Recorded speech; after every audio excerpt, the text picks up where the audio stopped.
Lukas pasal 2 pada ayatnya yang pertama hingga ayatnya yang ke-7 dan ayatnya yang ke-13 dan ayat yang ke-14.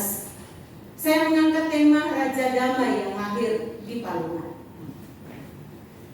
Saudara-saudara jemaat yang diberkati Tuhan, kita bersyukur kita diperkenankan Tuhan untuk merayakan Natal Yesus Kristus di tahun ini. Karena tentunya ada keluarga-keluarga di dalam jemaat ini, bahkan saudara-saudara kita di luar yang merayakan Natal di tahun ini, ada yang kurang lengkap. Kenapa saya katakan ada yang kurang lengkap? Ya mungkin di tahun ini mereka berpisah untuk selama-lamanya dengan orang yang mereka cintai. Atau mungkin karena berbagai macam hal mereka tidak bisa bersama merayakan Natal pada tahun ini. Tetapi saudara, apapun yang terjadi, kita senantiasa bersyukur bahwa kita masih diberikan kesempatan untuk merayakan Natal di tahun ini. Sebuah perayaan yang mendunia dan menyerap perhatian banyak orang. Karena Natal dipandang sebagai hari besar yang menjadi ciri khas atau keunikan yang tak terpisahkan dari umat Kristen. Tetapi juga pada saat yang sama, saudara-saudara, Natal diakui telah menjadi fenomena sosial yang mewarnai interaksi antara manusia dari berbagai latar belakang kehidupan yang berbeda, termasuk perbedaan agama. Sedikit atau banyaknya Natal telah menjadi milik semua orang. Kita kalau lihat di TikTok, lihat di Facebook, ada saudara-saudara kita yang tidak seiman dengan kita juga merayakan Natal, bahkan menyanyikan lagu Natal. Itu adalah sesuatu yang luar biasa. Dalam keberagaman kita bisa melewatinya dengan sukacita. Nah saudara, nuansa Natal tidak hanya semarak di ruangan-ruangan gereja, tapi juga di dalam ruang-ruang instansi negeri dan swasta. Bahkan di jalan-jalan, kalau kita di Kota Mamuju mungkin kurang ya, atau mungkin di bagian rawa itu sangat jelas karena lebih banyak saudara-saudara kita yang ada di sana. Tetapi di tempat-tempat yang lain, bahkan di kampung, meriahnya luar biasa karena tiap-tiap rumah, di depan rumah mereka ada pohon Natal. Dan sungguh luar biasa kemeriahan Natal yang mereka rayakan.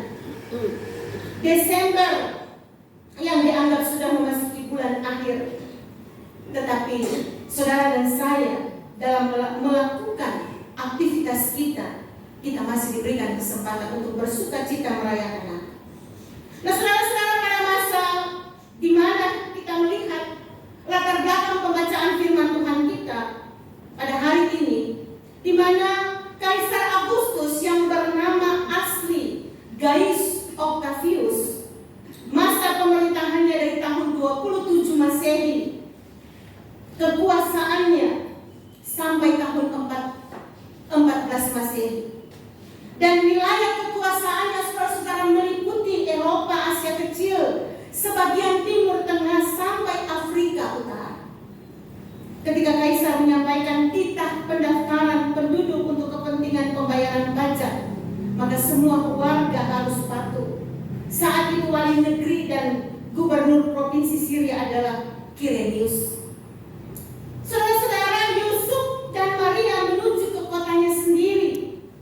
Ayat 4 mencatat, Yusuf pun pergi dari kota Nazaret ke Galilea, ke Yudea, ke kota Daud yang bernama Bethlehem, karena ia berasal dari keluarga dan keturunan Daud, untuk mendaftarkan diri bersama Maria tunangannya yang sedang mengandung. Nah saudara, di sini Yusuf tidak hanya mendaftarkan dirinya sendiri, tetapi dia juga mendaftarkan tunangannya. Hal ini sebagai wujud kesetiaannya, sebagaimana terbukti ketika Maria harus bersaling dan Yusuf berusaha melakukan yang terbaik di tengah keadaan yang sulit. Saudara-saudara, awalnya mereka mencari rumah penginapan, namun tidak ada lagi kamar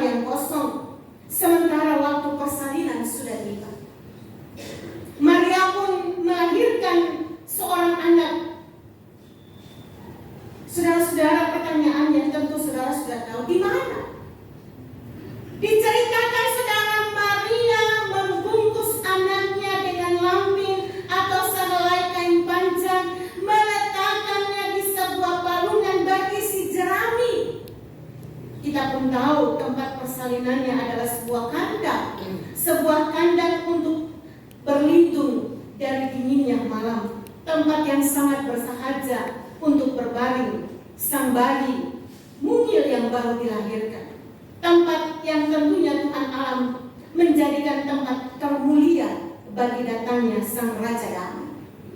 Nah, saudara-saudara yang diberkati Tuhan, hari ini tema kita Raja Damai yang lahir di Palungan.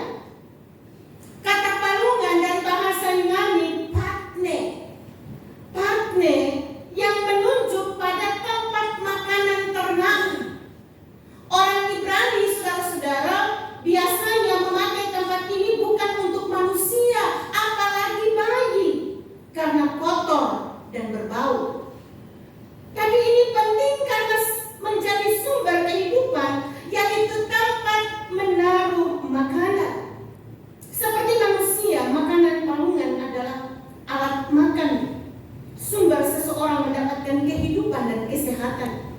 Nah, saudara-saudara, secara teologis, ketika Yesus Kristus lahir di Palungan, maka Palungan menjadi tempat di mana sesuatu yang sangat berharga, tempat di mana semua orang diundang untuk datang menikmati kehidupan yang disediakan oleh Yesus Kristus bagi semua orang yang mau menjawab panggilan Tuhan melayani dalam kehidupan bergereja maupun dalam pelayanan sekuler, yaitu sosial, politik, dan masyarakat, dalam segala kesederhanaan. Natal adalah peristiwa kedatangan Sang Raja Damai, kehidupan melalui kesederhanaan yang tiada tara. Kelahiran Yesus di kandang menyatakan konsistensi Tuhan Allah dalam keberpihakannya kepada manusia, kepada saudara dan saya. Manusia yang sejatinya merupakan imago Dei, atau yang segambar dan serupa dengan Tuhan Allah, telah jatuh di dalam dosa dan pemberontakan. Tetapi karena kasih-Nya yang ajaib dan luar biasa, berkenan mengangkat saudara dan saya dari kubangan dosa. Ia betul-betul mengosongkan dirinya agar dapat meraih saudara dan saya, meraih kita dari tempat yang paling bawah.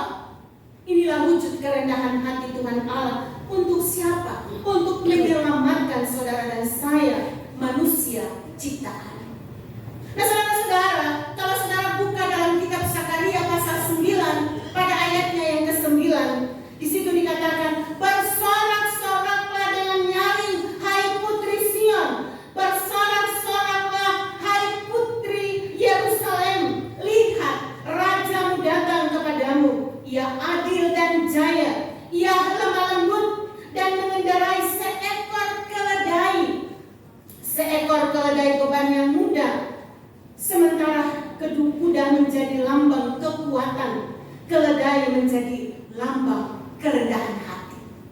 Nah, saudara-saudara, saat ini kita sedang berada dalam hingar-bingar tahapan proses pemilihan para wakil rakyat atau anggota legislatif. Dari pusat sampai daerah, puncaknya nantinya pada tanggal 14 Februari 2024. Maka mari saudara-saudara, saatnya kita merenungkan pula apa arti kekuasaan di tengah kehidupan gereja dan masyarakat. Sudahkah kekuasaan menjadi alat pelayanan bagi terciptanya damai sejahtera di segala bidang kehidupan? Bagian kalimat ini Ibu Bapak harus pahami dan mengerti, sehingga kita tidak salah memilih orang-orang yang Tuhan sudah persiapkan untuk menjadi wakil rakyat di dunia ini. Nah, saudara-saudara, arti pelayanan bagi terciptanya damai sejahtera di segala bidang kehidupan, ketika kekuasaan kehilangan kerendahan hati dan kasih, maka ia menjadi alat kekuasaan untuk saling menjegal, bukan untuk berkompetensi dengan sehat.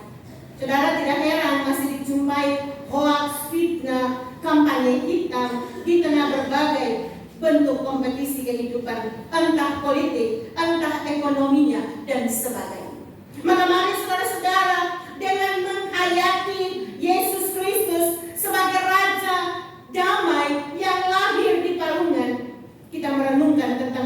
yang berlimpah makna. Natal yang membawa sukacita dan kebahagiaan, sekaligus Natal membawa pengharapan akan kepastian hidup ke depan. Suatu kehidupan yang ditopang oleh semangat kerendahan hati untuk saling menghormati, untuk saling mendengar, untuk saling menghargai, untuk saling mendorong, untuk saling berbagi usaha bagi dunia yang lebih damai sejahtera. Ketika saudara dan saya boleh melakukannya dalam kehidupan ini.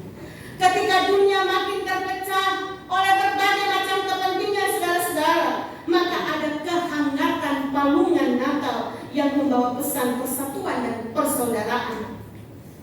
Ketika kegersangan hati dan batin melanda hidup yang sepi karena merasa terhina, direndahkan bahkan dikucilkan, maka saudara, palungan di kandang kota kecil Bethlehem memberikan semangat bahwasannya saudara dan saya tidak sendiri.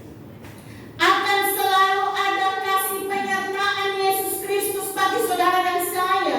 Siapapun saudara, apapun pergumulanmu, Dialah Raja Damai atas kehidupan saudara dan saya. Dia yang memegang kendali dan berkenan menyelamatkan. Raja Damai telah datang di dalam dunia, membawa damai sejahtera bagi saudara dan saya. Maka mari saudara, kita terus menebarkan berita Natal Yesus Kristus, Raja Damai bagi kehidupan dunia, bagi kehidupan saudara dan saya. Berita tentang kesahajaannya, kerendahan hatinya, dan berita pendamaian bagi sesama kita.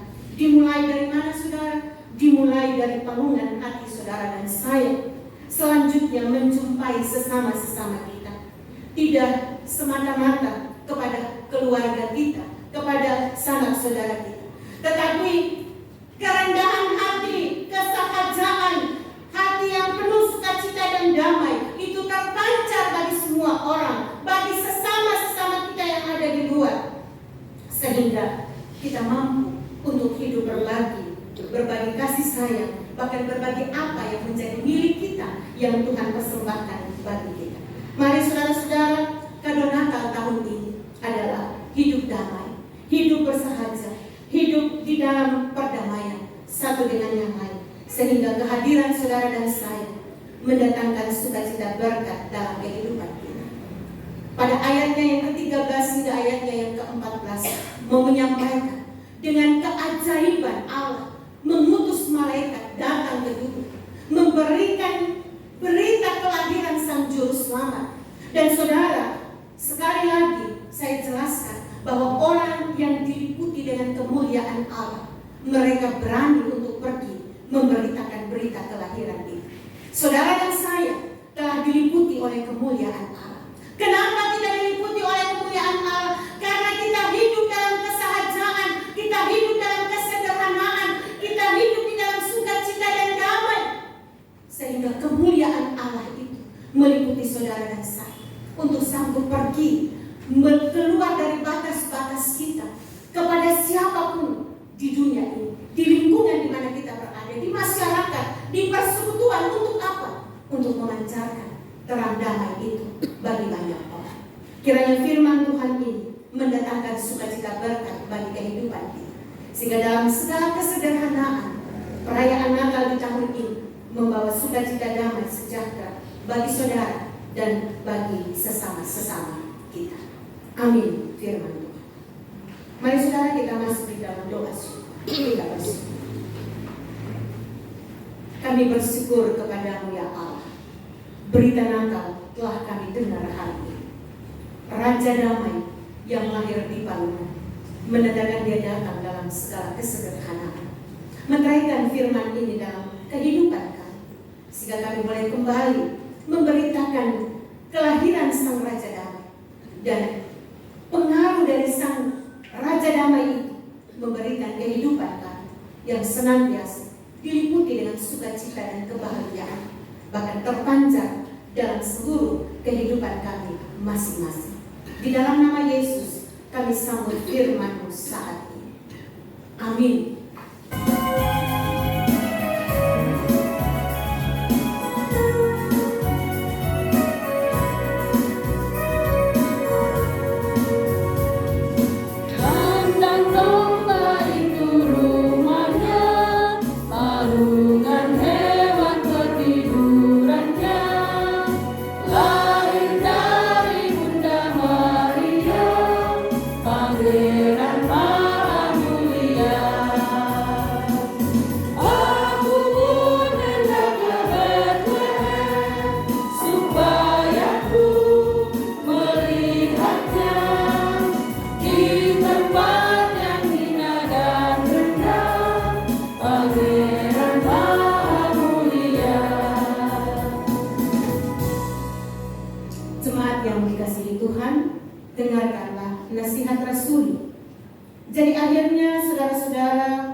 mulia, semua yang adil, semua yang suci, semua yang manis, semua yang sedap didengar, semua yang disebut kebajikan dan patut dipuji, pikirkanlah semua itu dan lakukanlah itu. Maka Allah sumber damai sejahtera akan menyertai kamu. Arahkanlah hati dan pikiranmu kepada Tuhan dan terimalah berkat Tuhan. Tuhan memberkati engkau dan melindungi engkau. Tuhan menyinari engkau dengan wajah-Nya dan memberi engkau kasih karunia. Tuhan menghadapkan wajah-Nya kepadamu dan memberi engkau damai sejahtera.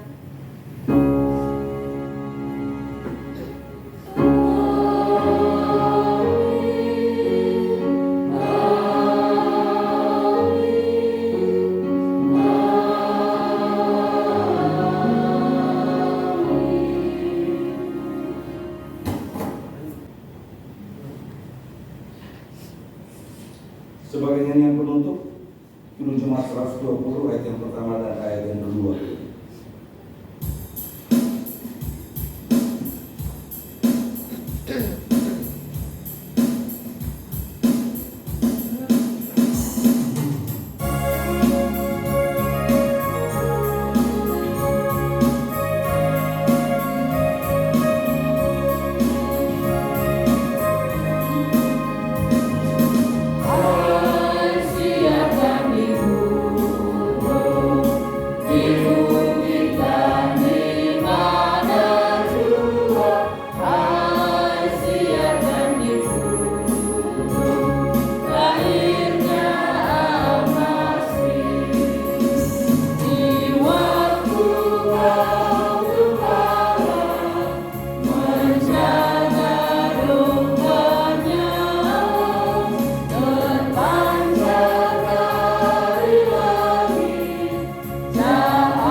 Majelis Jemaat Bukit Sion Mamuju mengucapkan selamat Hari Natal 25 Desember 2023 dan selamat menyongsong Tahun Baru 1 Januari 2024. Tuhan Yesus memberkati.